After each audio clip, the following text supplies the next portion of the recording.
It was a back to school drive, and this lady showed up to the backpack giveaway. She spoke Spanish, so they called me over, like, hey, this lady needs help. And I'm like, what's going on? And she said, I apologize. I just heard about this. I know I didn't turn in an application. And right away, I didn't even let her finish saying what she had to say. I disconnected and already objectified her, like, right. So you think you don't have to do anything like anybody else. You don't have to be responsible. And now you want me to enable this behavior. And I just really put her in a box. And so she finished with, do you have maybe some extras, or can I give you my name in case some people don't show up? This could really help me out. And I played poker. I was like, sure, let me go take a look, see if we got anything. So I go back and I tell Linda Kellen, I'm like, you believe this? This lady just showing up on the day of and with no application. Everybody else met the deadline and followed the protocol. And she was like, she looked at me like, what's wrong with you, man? She's a lady who needs. And then she asked me, and she knew the answer. She's like, you telling me your mother never signed up for food or Christmas gifts for you, Chato? Because she knows my history here. My mom was a single parent immigrant that didn't speak English, and we were in line at a lot of not-for-profits getting food and clothes.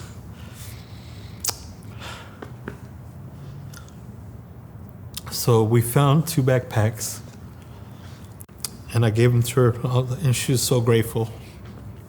She said, thank you so much. She's telling me all this in Spanish. And I was like, hey, that kind of felt good, and I didn't really feel too guilty about it. It wasn't until about a week later that I get a call about 10:30 at night on my cell phone. And down here we give our phone numbers out to the community because it's just easier. They can access us. We can answer questions, problem solve over the phone. And she said, is this the officer that speaks Spanish? And I was like, yeah, what's going on? And she's like, I'm really concerned. I heard some gunfire outside my home. And she lives up the street on a hill, and there's a park.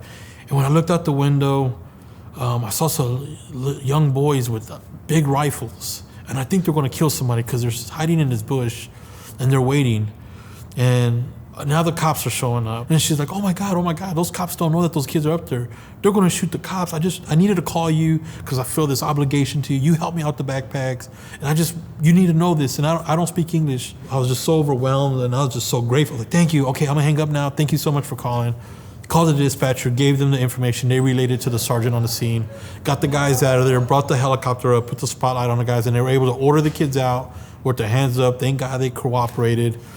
Put the kids in custody, and when the cops went up to search the area, they found like 3 high-powered weapons.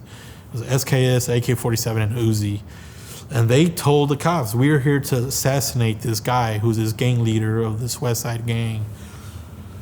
And I was just like, these kids have no idea. And the reasoning was that if we kill somebody, when we go to prison, we'll get the real tattoo so we could be official gang members. So these kids had this culture of like, I want to belong to something so bad that I'm willing to kill.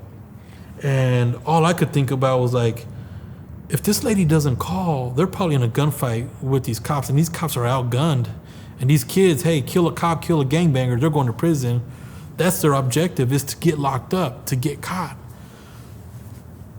And at that time is when I really felt like, she really had nothing to gain by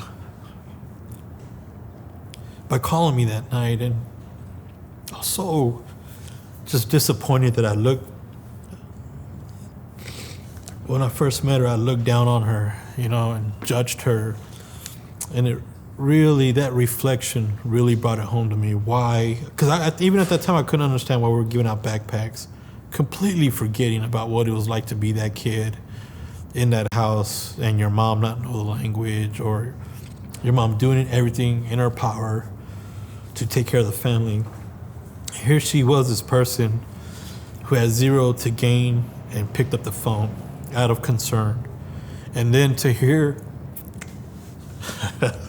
I got allergies, so to hear her genuine concern for those police officers just really started the wheels going again on why I became a cop.